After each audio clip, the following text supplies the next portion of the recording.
Hello, test mic, check mic, 1, 2.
Okay, so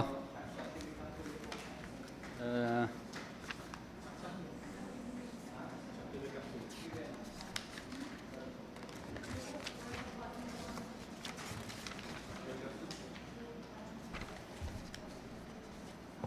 uh, good morning.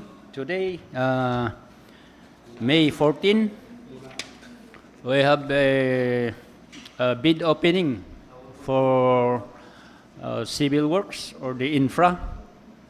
6 infra project to be open today.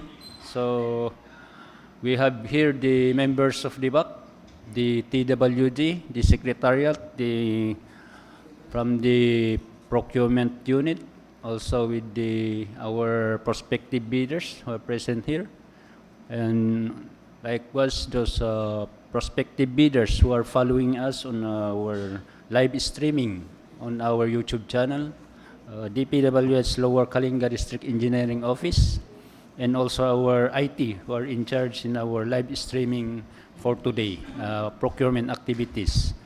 Be informed that we have simultaneously activities, the retirement of our co-employee who will retire today. So, ongoing yung program sa kabila, pero wala tayong magagawa kasi naka-schedule ito. So, we must proceed with our jury or duty, jury duty to open the 6 infra project. So before, may I ask the 2 ladies to come forward and introduce yourself and what company you are representing for.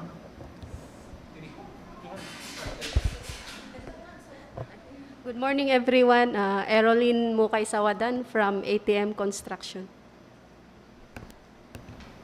Hello, everyone. I'm Jenaline Tupiak, liaison of Edejun Construction Services. Okay, thank you, ladies, for coming and attend this bid opening.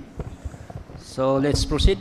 Let's with the contract ID 26PL0015 with an approved budget for contract 7,228,000 pesos and 480 pesos only.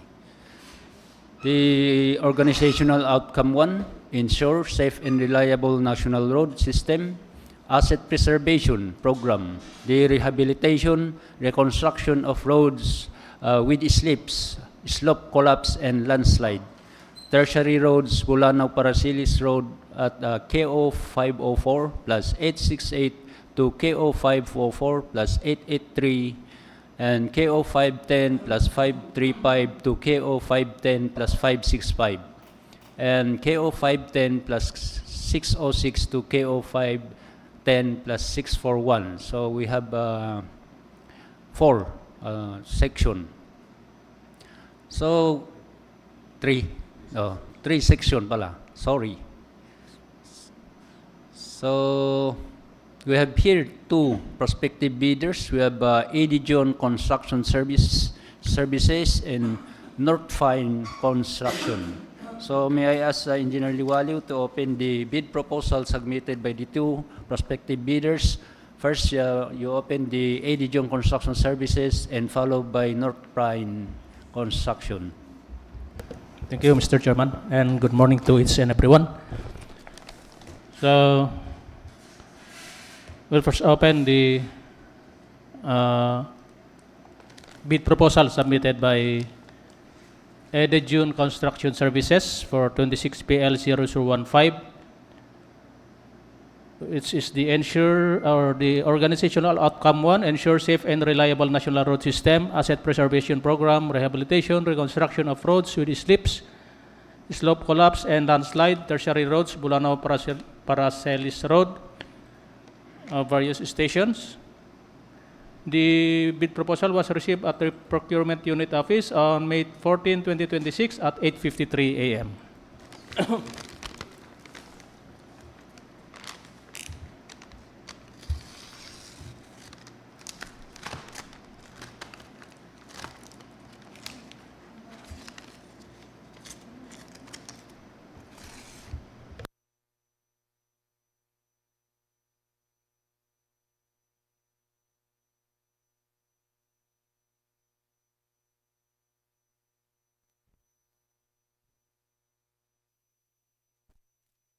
Then open the original copy of the bid proposal.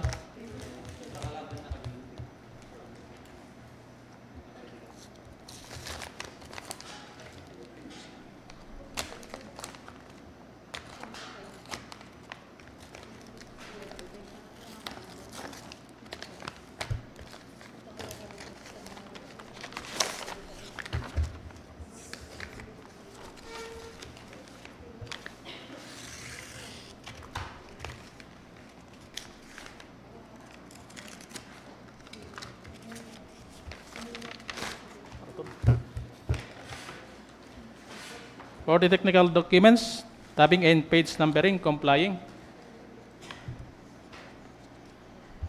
So first we have the PhilJEP's registration certificate, platinum membership, valid until May 20, 2026.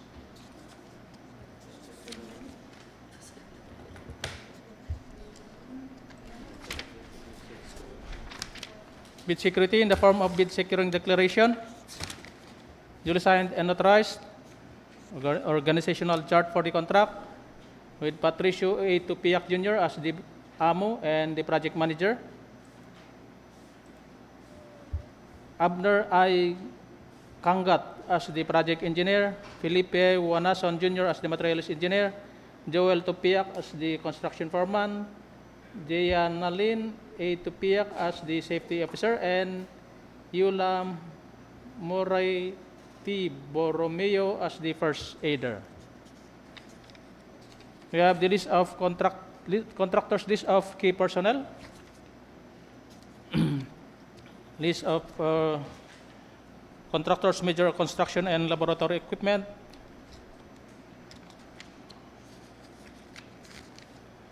omnibus sworn statement, an affidavit executed by Patricio A. Tupiak Jr. stating that Patricio A. Tupiak Jr. of legal age, married Filipino and resident of Purok 6, Bulao, Natabuk City, Kalinga,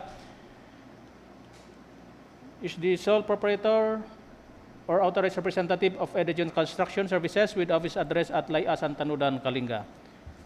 As the owner and sole proprietor or authorized representative of Edison Construction Services, Patricio A. Tupiak Jr. has the full power and authority to do, execute, and perform any and all acts necessary to participate in the bidding for 26 PL 0015. That Edison Construction Services is not blacklisted or barred from bidding by the government of the Philippines. That each of the documents submitted in satisfaction of the bidding requirement is an authentic copy of the original, complete, and all statements and information provided therein are true and correct. That Edison Construction Services is authorizing the HOP or its duly authorized representative to verify all the documents submitted. That the owner or sole proprietor and its spouse are not related by consanguinity or affinity up to the third civil degree to the head of the procuring entity, procurement agent, and user or implementing unit, project consultants, back secretariat, the head of the project management office, or the members of the back bids and awards committee,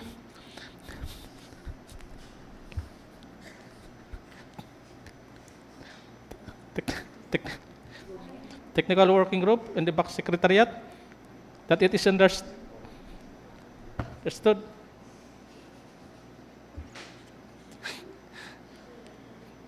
that failure to faithfully disclose its relationship with the HOPE, members of the BAC,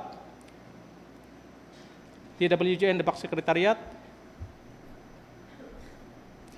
the head of the PMO and the end user unit or implementing unit, and the project consultants of the procuring entity or of the procurement agent by consanguinity or affinity up to the third civil degree. That Edison Construction Services complies with existing labor laws and standards. That Edison Construction Services is aware of and has undertaken the responsibilities as a bidder. That Edison Construction Services did not give or pay directly or indirectly any commission, amount, fee, or any form of consideration, peculiarly or otherwise, to any person or official, personnel, or representative of the government in relation to any procurement project or activity. That in case advance payment was made or given, failure to perform or deliver any of the obligations and undertakings in the contract shall be sufficient grounds to constitute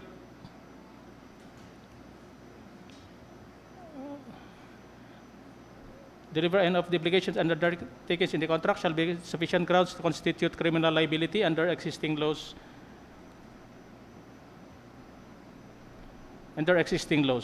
Signed, Patricio A. Tupiak Jr. and duly notarized.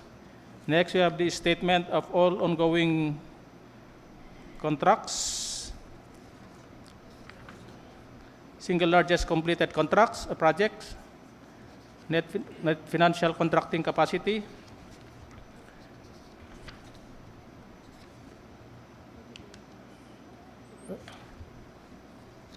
for the addendum, we have the affidavit of site inspection, duly signed and notarized, DTI certificate of registration, valid until May 2, 2031. Mayor's permit, valid until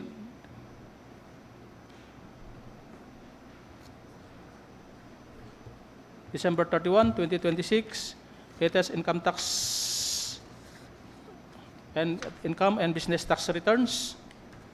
Tax clearance, valid until January 19, 2027. Pickup license, valid until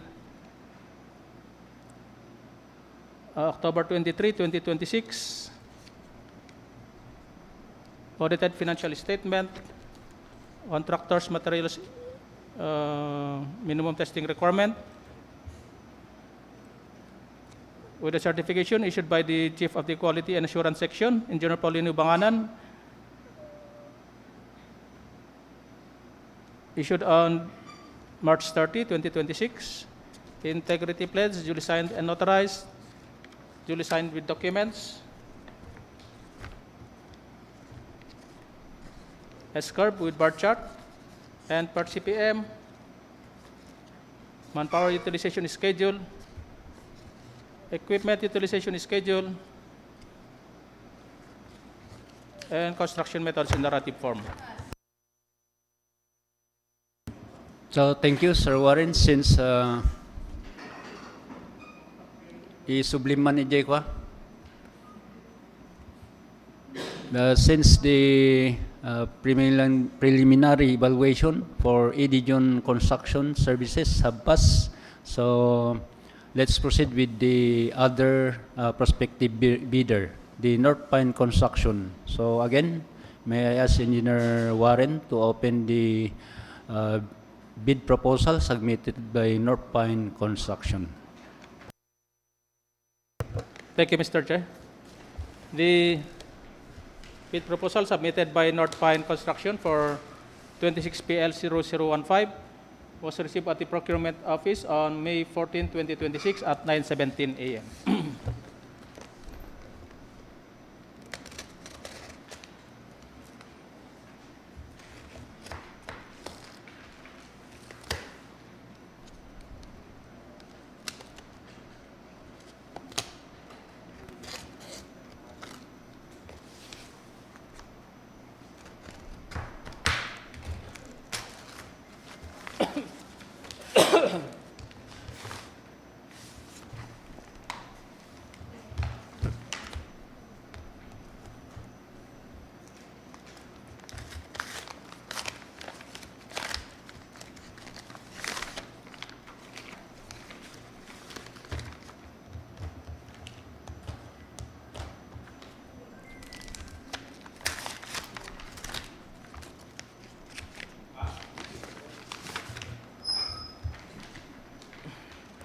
For the original technical proposal, tabbing and page numbering complying.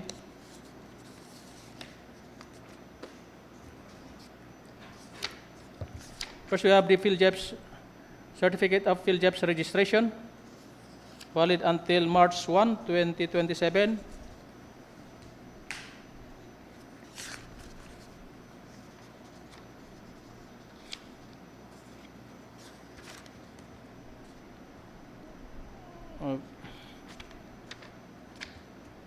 Joint venture agreement not applicable. Bid security in the form of bid securing declaration, duly signed and notarized. Organizational chart for the contract with Baron Trojan T. Adora as the authorized managing officer. Neil Richard W. Refalda as the project engineer, Francis T. Pantino as the materials engineer, Aldrim Klim T. Wayag as the construction foreman, Nembres C. Wandas as the safety officer, and Jerry K. B. Pamitan as the first aider. We have the contractors list of key personnel.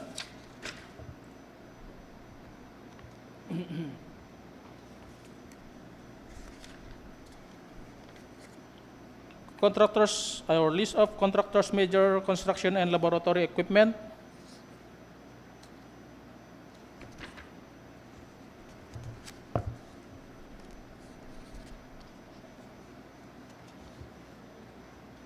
Omnibus sworn statement.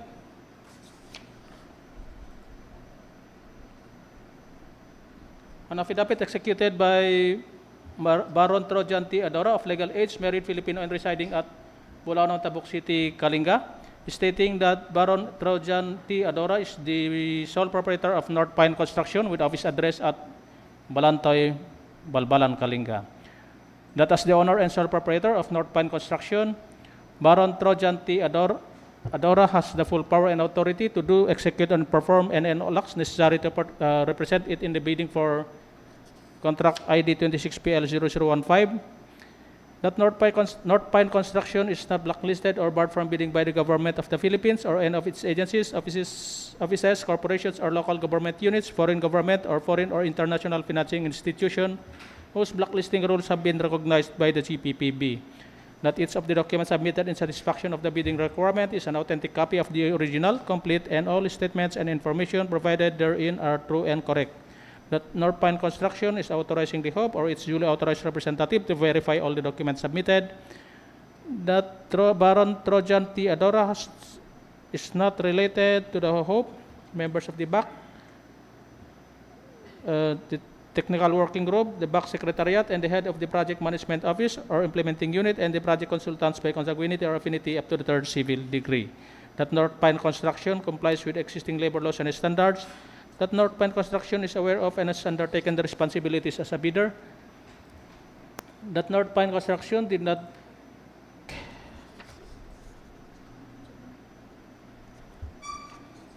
give or pay directly or indirectly any commission, amount, fee, or any form of consideration, pecuniary or otherwise, to any person or official, personnel, or representative of the government in relation to any procurement project or activity. That in case advance payment was made or given, failure to perform or deliver any of the obligations and undertakings in the contract shall be sufficient grounds to constitute criminal liability for swindling or estafa. Signed, Baron Trojan T. Adora, duly notarized. Mr. Chairman, for the omnibus sworn statement attached by North Pine Construction, the omnibus sworn statement attached is the old form. So we have only 10 items.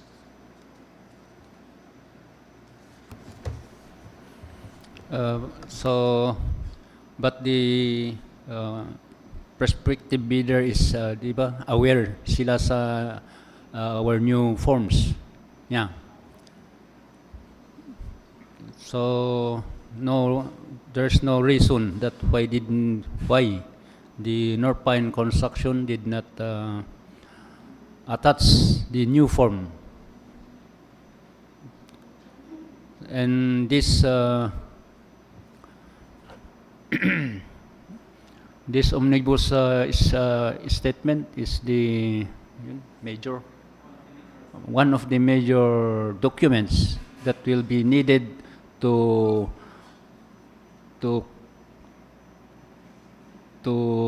decide or pass or fail the prospective bidders. So the North Pine Construction is non-complying with this contract ID 26PL0015. So thank you, Sir Warren. So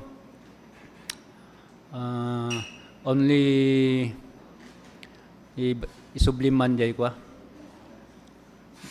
So since Edijon Construction Services have passed the preliminary evaluation. So may I ask the Secretariat to submit the name of the contractor for this contract ID 26PL0015, the Edition Construction Services in Manila, procurement services in Manila for the eligibility check. So that's it for this contract ID 26PL0015. So let's proceed with the next project. The contract ID 26PL0016 with an approved budget cost for contract 19,796,315.82 centavos only. The Convergence and Special Support Program, the Basic Infrastructure Program, the BIP, the access roads and or bridges from the national roads leading to major strategic public buildings, facilities, the construction of Pudilan Access Road section at Barangay Balong, Tabuk City, Kalinga. And we have here one prospective bidder, but unfortunately he did not submit the bid proposal. And we know that this is the amo of this Biga construction, sad to say that he will join the celestial home of the great architect of the universe. So may I ask the Secretariat to re-advertise this contract ID 26PL0016 to have the chance for those contractor who did not intend for this contract ID. So let's proceed to the next contract ID.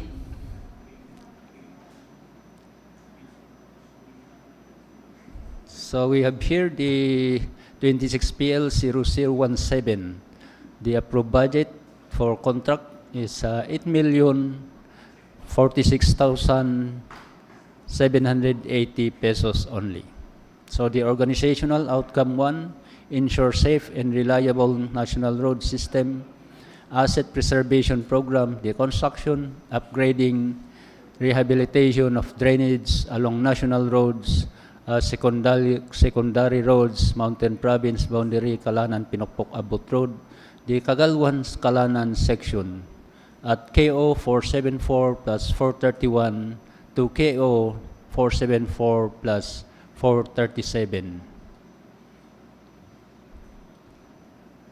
But 430, ilan yun? Bali 6 meters, no? And we have here one prospective bidder. We have here EDT, Construction, and Hardware. So may I ask again, Sir Warren, to open the bid proposal submitted by EDT, Construction, and Hardware. Thank you, Mr. Chair.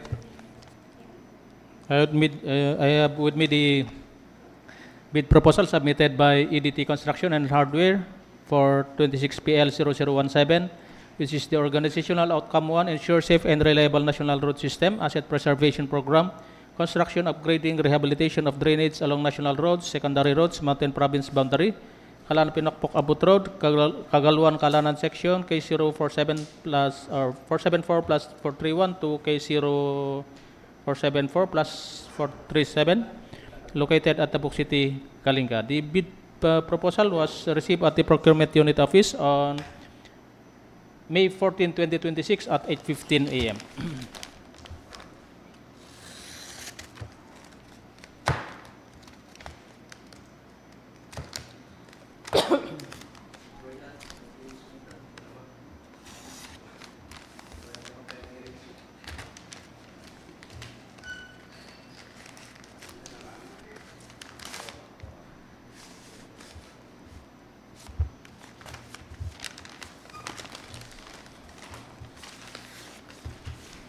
We now open the original copy of the bid proposal.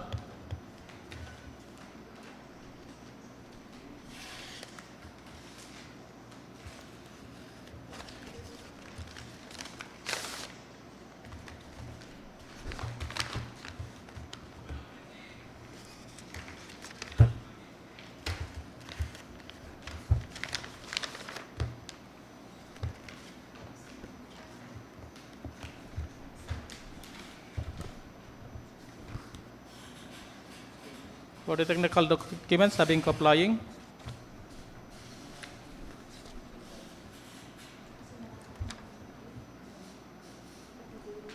First, you have the certificate of field jobs registration valid until March 6, 2027. Joint venture agreement not applicable. Bid security in the form of bid securing declaration duly signed and notarized.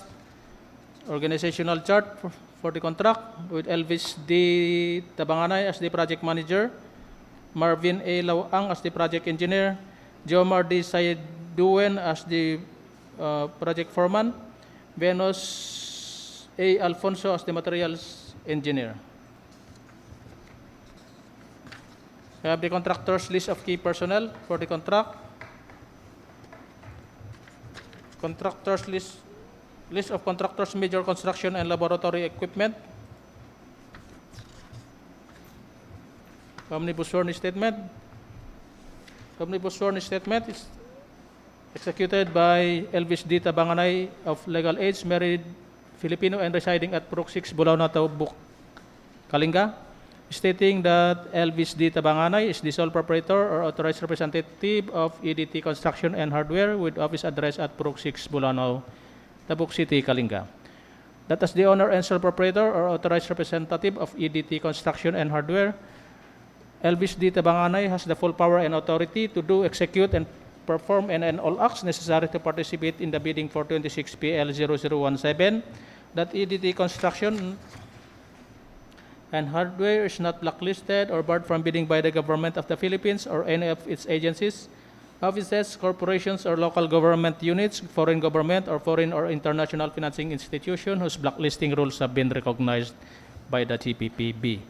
That each of the documents submitted in satisfaction of the bidding requirement is an authentic copy of the original, complete, and all statements and information provided therein are true and correct. That EDT Construction and Hardware is authorizing the HOP or its duly authorized representative to verify all the documents submitted. That EDT Construction and Hardware and its spouse are not related by consanguinity or affinity up to the third civil degree to the HOP procurement agent if engaged, end user or implementing unit, project consultants, head of the project management office, or the members of the bids and awards committee, the technical working group, and the back secretariat.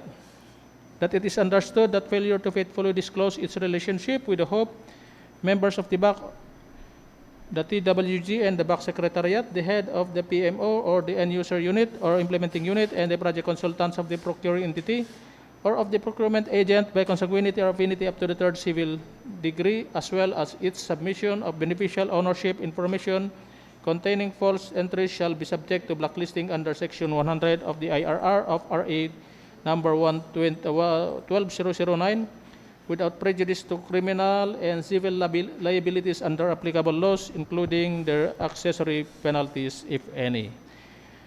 That EDT Construction and Hardware complies with existing labor laws and standards. That EDT Construction and Hardware is aware of and has undertaken the responsibilities as a bidder. That EDT Construction and Hardware did not give or pay directly or indirectly any commission amount, fee, or any form of consideration, pecuniary or otherwise, to any person or official, personal, or representative of the government in relation to any procurement project or activity. That in case advance payment was made or given to EDT Construction and Hardware, failure to perform or deliver any of the obligations and undertakings in the contract shall be sufficient grounds to constitute criminal liability under existing laws. Signed, Elvis D. Tabanganay, duly notarized. Next, we have the statement. List of all ongoing contracts, including those already awarded but not yet started. Statement of single largest completed contracts. NFCC computation. latest general information sheet, not applicable.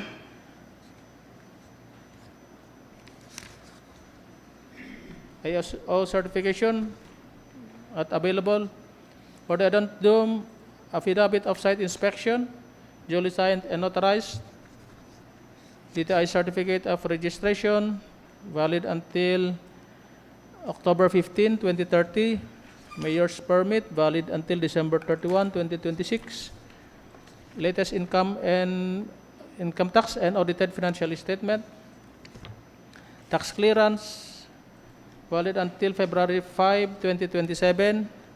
Pickup license without a validity period from July 15, 2025 to December 2, 2026. Updated proof of ownership of materials minimum testing requirement with a certification issued by the Engineer Paulino Banganan, the Chief of the Quality Assurance Section, issued on March 30, 2026. Integrity pledge, duly signed and notarized, duly signed with documents. S-curve with bar chart and part CPM. Manpower utilization schedule, equipment utilization schedule, and lastly, the construction methods in narrative form.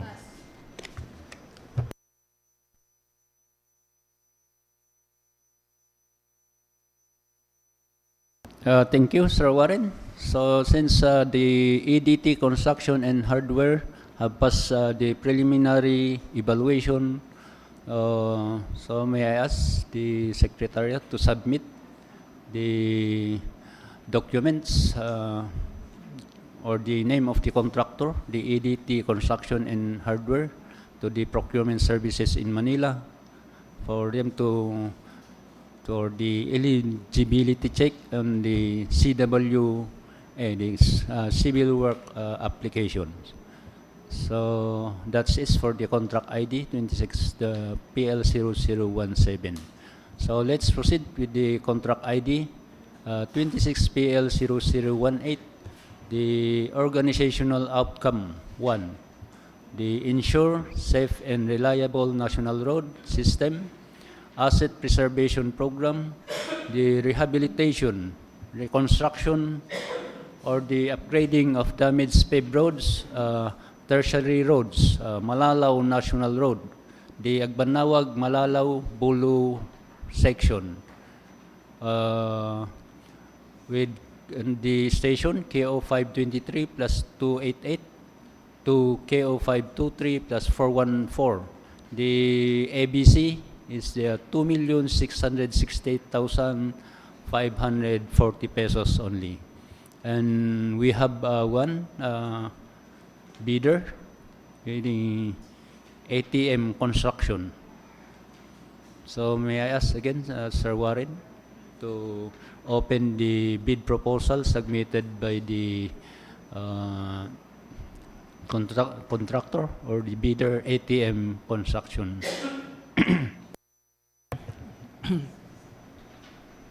Thank you, Mr. Chairman. The bid proposal submitted by ATM Construction, addressed to Engineer Paulino D. Banganan, the Bids and Awards Committee Chairman, for contract ID 26PL0018, Organizational Outcome 1, ensure safe and reliable national road system, asset preservation program, rehabilitation, reconstruction, upgrading of damaged paved roads, tertiary roads, Malalao National Road, Agbanawag, Malalao Bulu section, K0523 plus 288 to K0523 plus 414. The bid proposal was received at the Procurement Unit Office on May 14, 2026 at 8:19 a.m.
For the technical documents, tabbing and page numbering complying. We have the PhilJEP's registration certificate, valid until March 21, 2027. Bid security in the form of bid securing declaration, duly signed and notarized. Organizational chart with Anthony T. Maling Sr. as the authorized managing officer. Cyron Clint A. Patnaan as the project engineer. Amiros B. Dangiwan as the materials engineer. Robert A. Tumaag as the general foreman. Rosalina I. Sapaw as the safety officer. Signed by Anthony T. Maling Sr. Next, we have the contractors list of key personnel. Contractors list of major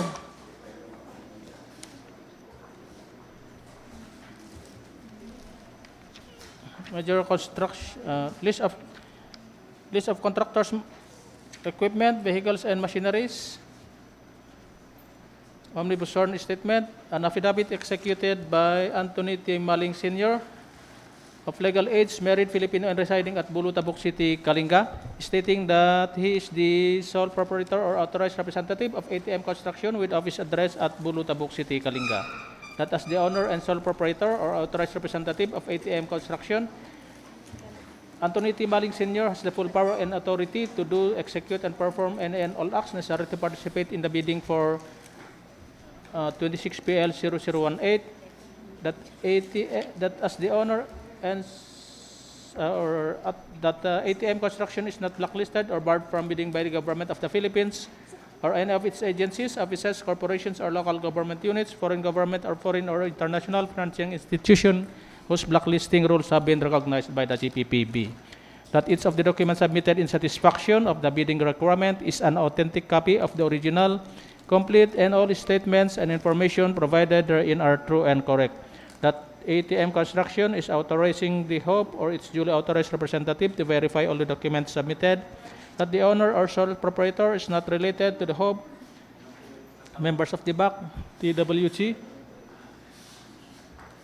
BAC Secretariat, the head of the Project Management Office or end-user unit, and the project consultants by consanguinity or affinity up to the third civil degree. That ATM Construction complies with existing labor laws and standards. That ATM Construction is aware of and has undertaken the responsibilities as a bidder. That ATM Construction did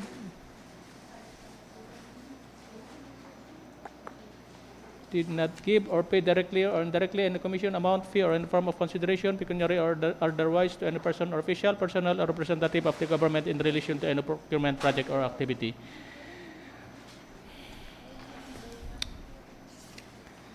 In case advance payment was made or given, failure to perform or deliver any of the obligations and undertakings in the contract shall be sufficient grounds to constitute criminal liability for swindling or estafa.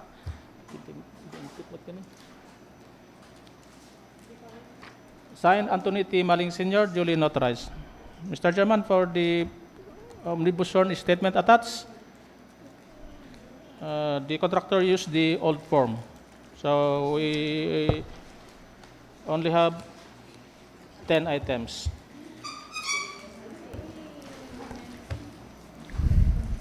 Again, thank you, Sir Warren. So, take note mga prospective bidders natin, you must comply with the requirements. You must use the new form. So, again, ATM Construction have attached the old form. So, this is major documents. So, ATM Construction for this particular contract ID 26PL 0018 is non-complying. Same with the North Pine Construction. So, next, again, i-sublim man jay. So, may I ask the Secretariat to re-advertise this contract ID 26PL 0018 for another schedule of bidding. So again, let's proceed with the next contract ID. We have here the contract ID 26 PL0019 with an ABC of 1,511,160 pesos only. The organizational outcome 1, the ensure safe and reliable national road system, network development program, road widening, tertiary roads, Rizal National Road, the Babalag, Kinama, San Francisco section, KO 534 plus 054 dash KO 534 plus 125. We have a prospective bidder, but today, dated May 14, 2026, the records received letter of withdrawal of CKD Builders and Design. And we may read this letter of withdrawal by CKD. May 14, 2026, and it was received at the records dated May 14, 2026, with a reference number 144-745. So it was addressed to the back chairperson, Paulino D. Banganan, DPWH Lower Kalinga District Office, Tabuk City, Kalinga. We had a project ID 26PL0019, project name, the organizational outcome 1, ensure safe and reliable national road system, network development program, road widening, tertiary roads, Rizal National Road, Babalag, Kinama, San Francisco section, KO 534 plus 054, thus KO 534 plus 125. Subject letter of withdrawal. Dear Ma'am, Sir, thank you for inviting us to bid for the organizational outcome 1 is ensure safe and reliable national road system, network development program, the road widening tertiary roads, Rizal National Road, Babalag, Kinama, San Francisco section at KO 534 plus 054 to KO 534 plus 125 project. However, we regret to inform you that we are withdrawing our participation in the bidding process due to the non-availability of the required equipment and the limited time available to secure them for the project. We sincerely appreciate your consideration and understanding regarding this matter. We look forward to future opportunities to work with your good office. So respectfully yours, signed, Clifford Key Dungiis, the authorized managing officer, CKD Builders and Design. So this letter is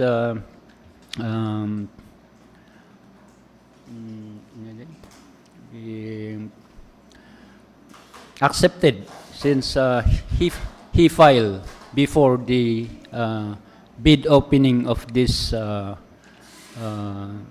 contract ID. So this will be honored. So again, may I ask the Secretariat to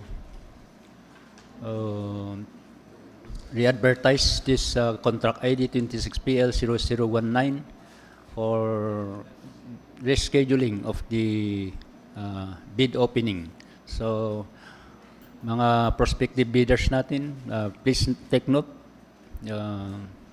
You can follow us in our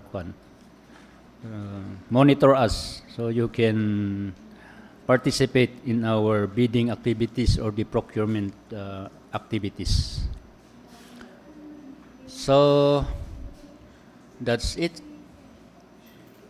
For the next project, we have the contract ID 26PL0020 or the Convergence and Special Support Program, the Basic Infrastructure Program, the BIP, the access roads and or bridges from the national road leading to major strategic public buildings, facilities, improvement of roads at Barangay Matoknang Station 0 plus 000 to Station 0 plus 250, the City of Tabuk, Kalinga. And we have one bidder, Chicoline Construction, with an ABC for the contract 4,851,000 pesos only. So again, may I ask Engineer Liwaliw to open the bid proposal submitted by Chicoline Construction for the contract ID 26PL0020. Thank you, Mr. Chairman.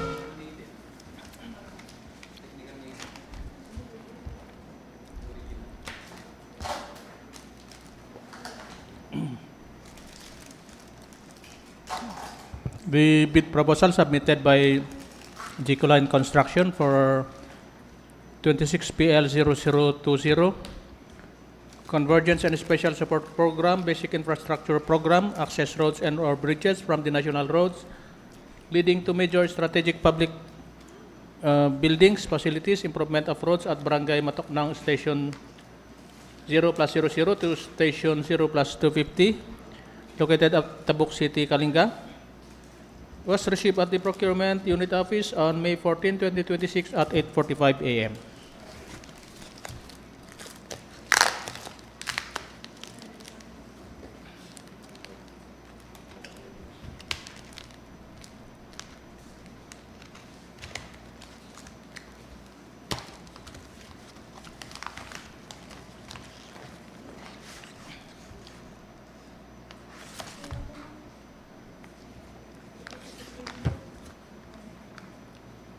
Okay.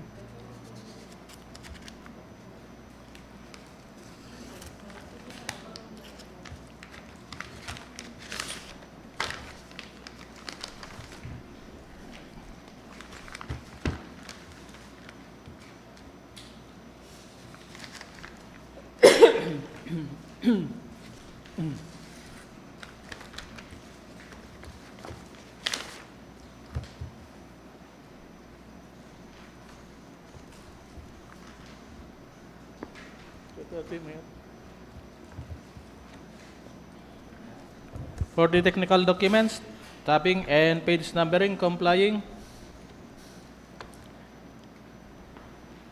First, we have the Certificate of PhilJEP's registration, valid until November 10, 2026. Joint Venture Agreement, applicable. Bid security in the form of bid securing declaration, duly signed and notarized. Duly signed organizational chart for the contract with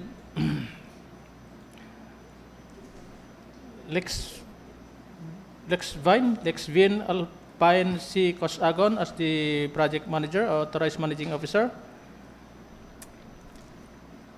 Jezani Mia S. Asuncion as the project manager. Amiros B. Dangiwan as the project engineer. John Ray G. Lagayon as the materials engineer. Silvino L. Cosagon Jr. as the construction foreman. Maristel S. Tangaro as the safety officer, and Jesse Mars S. De Vera as the liaison officer.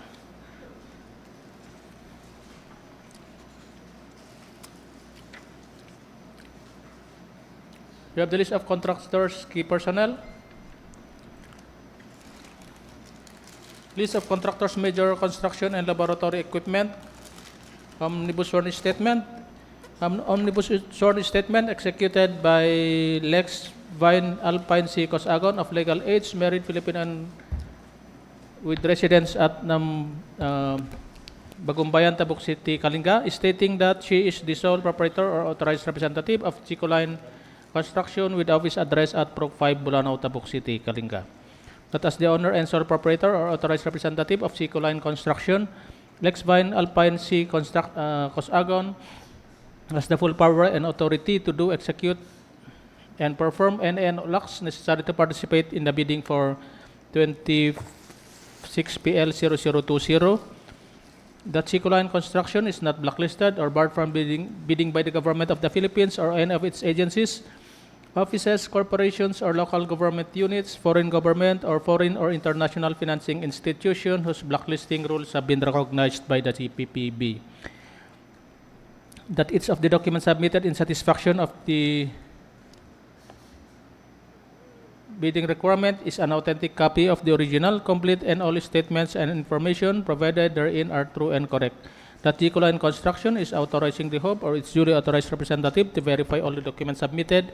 That G-Line Construction and its spouse are not related by consanguinity or affinity up to the third civil degree of, to the Hub, procurement agent if engaged, end user or implementing unit, project consultants, head of the project management office, or the members of the Bids and Awards Committee, the technical working group, and the back secretariat. That it is understood that failure to fully disclose its relationship with the Hope, members of the BAC, the TWG, the BAC Secretariat, the head of the PMO or the end user unit or implementing unit, and the project consultants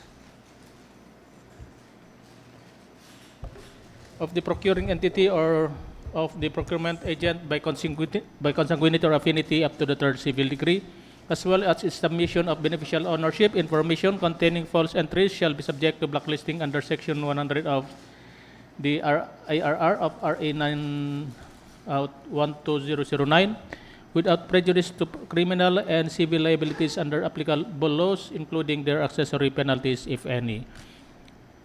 The G-Line Construction complies with existing labor laws and standards. The G-Line Construction is aware of and has undertaken the following the responsibilities as a bidder. The G-Line Construction did not give or pay directly or indirectly any commission, amount, fee, or any form of consideration, pecuniary or otherwise, to any person or official, personal, or representative of the government in relation to any procurement project or activity. That in case advance payment was made or given to G-Line Construction, failure to perform or deliver any of the obligations and undertakings in the contract shall be sufficient grounds to constitute criminal liability under existing laws. Signed, Lex Vine Alpine C. Cos Agon, and duly notarized. We have the list of all ongoing contracts, including those already awarded but not yet started. Statement of single largest completed contracts, and FCC computation.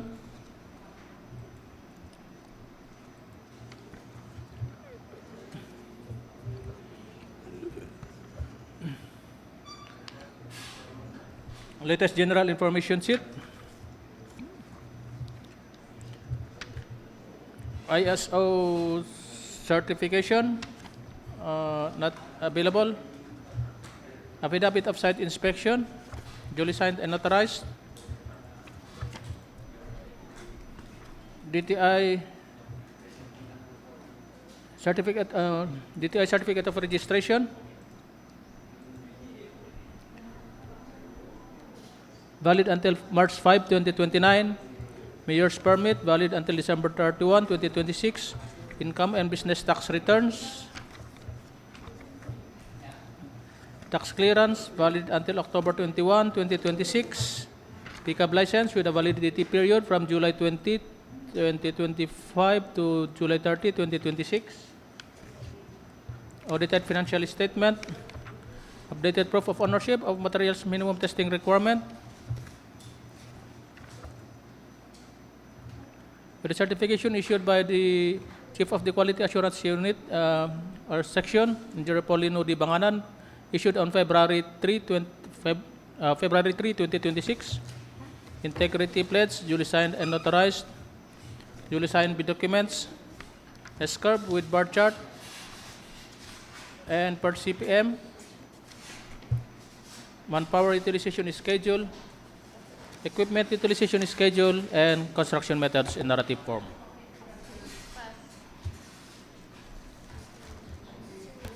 So thank you, Sir Warren. Since Caroline Construction,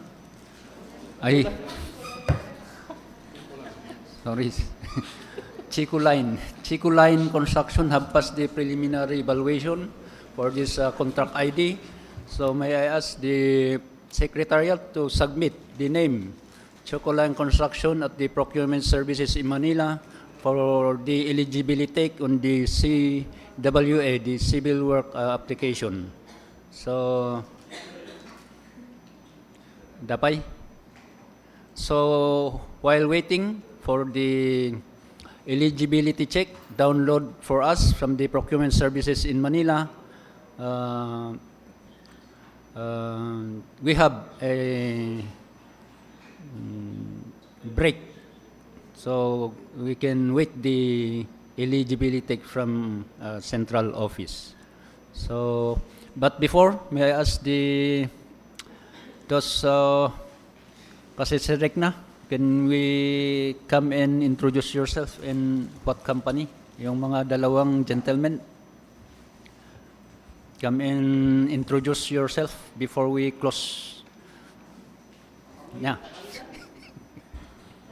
For the record purposes, since we are on the live streaming. EDT Construction, Elvis Tabanganay. Thank you.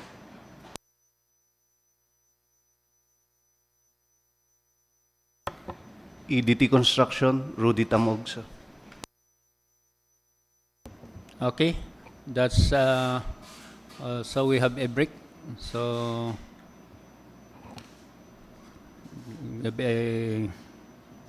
while waiting for the eligibility check.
So again, good morning. We just have a break, so we resume since we have received the eligibility check from the procurement services in Manila. So let's proceed with the first project, the contract ID 26PL0015. So we have the eligibility check of the contractor, Edition Construction Services. So for the PCAB license, valid until October 23, 2026. PCAB registration, valid until October 23, 2027. Work experience, DSLCC, pass. NFCC, pass. The mayor's permit, valid until December 31, 2026. DTI or SEC or SIDA, valid until May 1, 2026. So it was expired on May 1, 2026 for this CWA, but we have the contractor have updated his PhilJEP registration. And it was stated in this Annex A that the DTI or the DTI certificate will be expired on May 2, 2031. So it was updated. So may I ask the contractor to request for the unlocking, request for the unlocking, and the procurement unit will assist them, submit the updated PhilJEP, especially the Annex A, and the request to the procurement services in Manila or in the CBWA for them to unlock the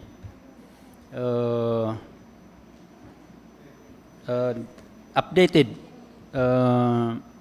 documents submitted by the Edition Construction Services. So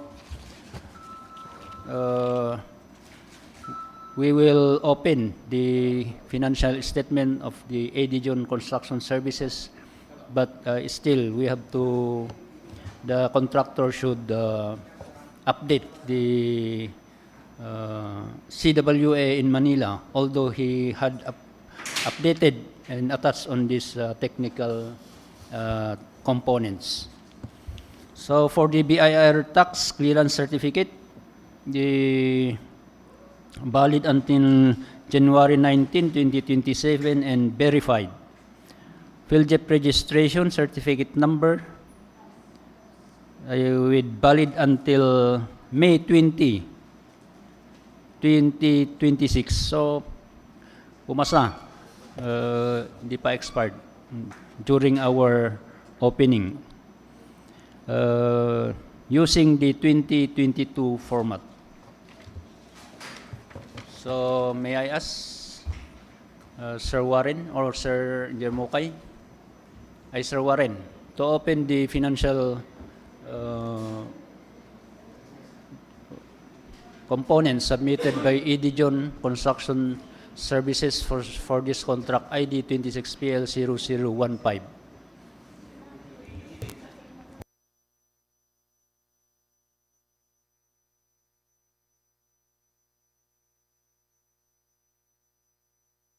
Thank you, Mr. Chairman. So I will open the financial component submitted by Edition Construction Services for 26PL0015.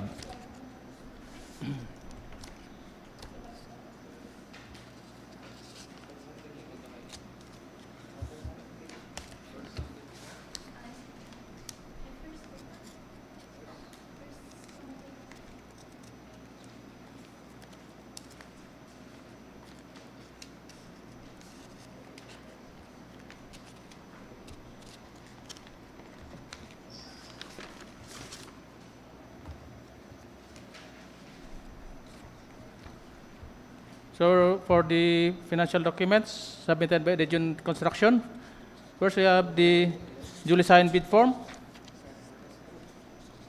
duly signed bill of quantities, duly signed detailed estimates, cash flow by quarter, and the summary of bid prices.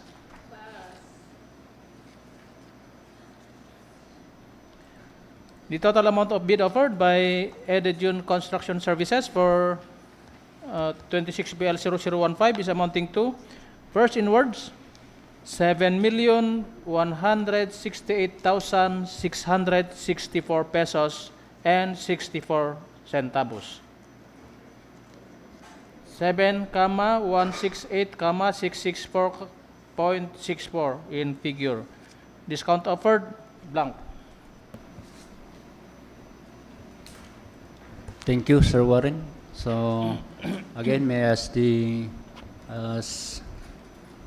Secretariat to collect all the documents submitted by Edejun Construction Services and turn over to the technical working group for them to verify, clarify all the documents attached on the technical component as well as the financial component.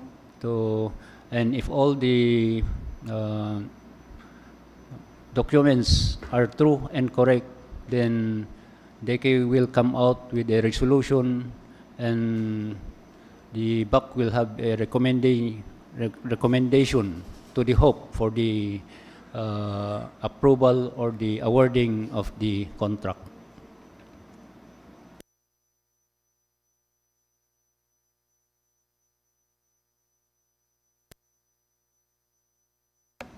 So next we have here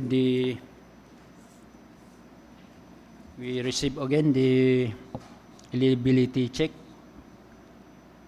for EDT Construction and Hardware.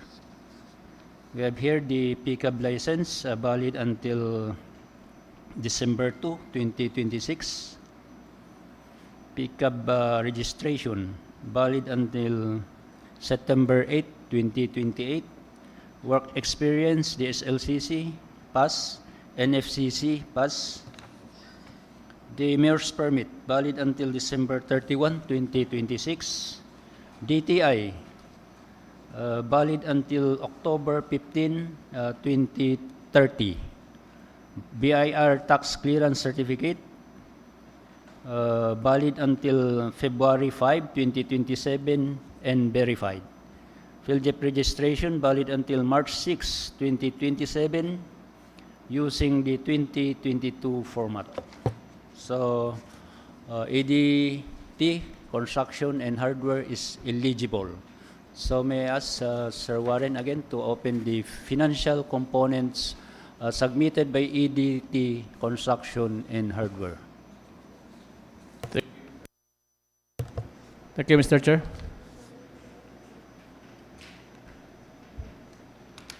I want to open the financial component submitted by EDT Construction and Hardware for 26PL0017.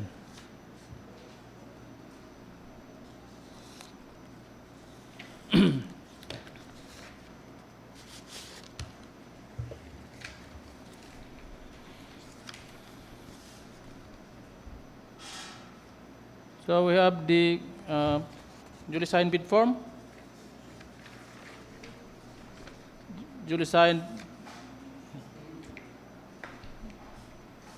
bid prices in the bill of quantities, duly signed detailed estimates,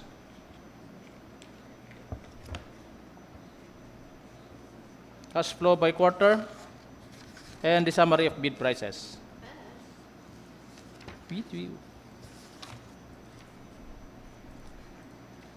The total price offered by EDT Construction and Hardware for 26PL0017 is amounting to, in words, 8,040,553 pesos and 22 cents. 8,040,553.22. Discount offered, blank, none. Thank you, Sir Warren. So again, may I ask the Secretariat to collect all the documents submitted by ADT Construction and Hardware and turn over to the technical working group for them to scrutinize, clarify the veracity or the truthfulness of all the documents submitted by the contractor ADT Construction and Hardware.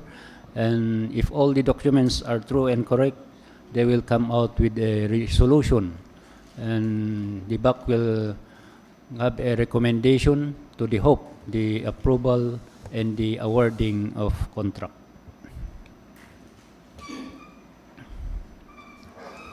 So next, again, we have here the eligibility check received by the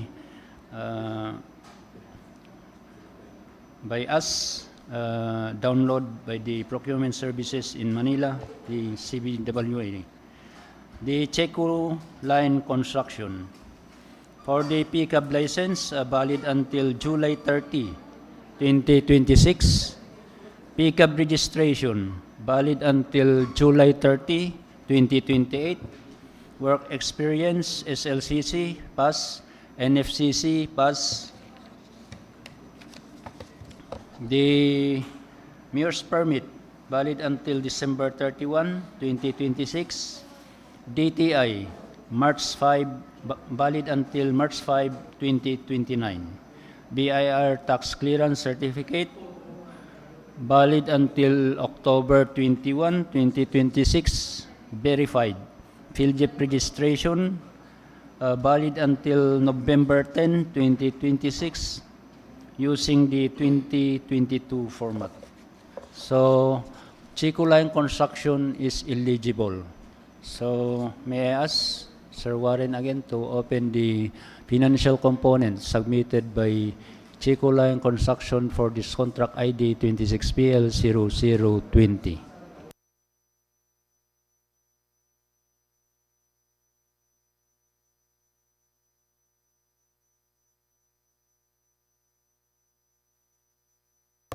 Thank you, Mr. Chairman. So we now open the financial component submitted by Checo Line Construction for 26PL0020.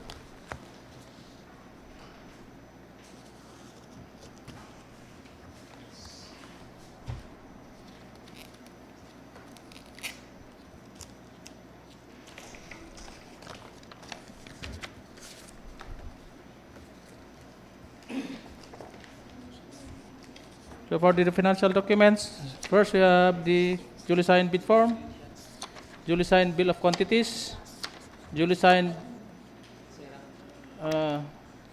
detailed estimates, cash flow by quarter, and the summary of bid prices. Total amount of bid offered by Checo Line Construction for 26PL0020 is amounting to 4,817,673 pesos and 65 centavos.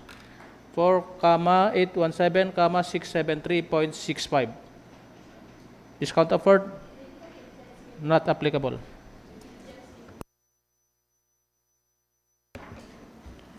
Thank you again, Sir Warren. So, may I ask again the Secretariat to collect all the documents submitted by Checo Line Construction for this contract ID 26PL0020 and turn over to the technical working group for them to verify, clarify all the documents as technical and as well the financial components. And if all the documents are true and verified and correct, then the technical working group will come out with the resolution and the BAC will recommend the approval and the awarding of contract to the HOPE to be awarded to the winning bidder. So, Wanin? So, that's ends of our procurement activities for today. Dapat next schedule? Next week. So, again, thank you. Mga bidders natin, thank you for coming. So, reminders no, the pre-bid, may kayo ngay, tapno, ma-update ti, kay kao dito RA 12009. Tapno, pagdidiscussan, tapno, kita nyo kit adungay, lagi tatas ti old form. Sayang, niya. Tapno, agtitinulong tayo, niya. So, that's all. Thank you very much, mga back members, TWG, the Secretariat, also those bidders, prospective bidders who followed us in our live streaming, the YouTube channel of DPWH Lower Kalinga District Engineering Office. Thank you very much, and our procurement activities today is adjourned.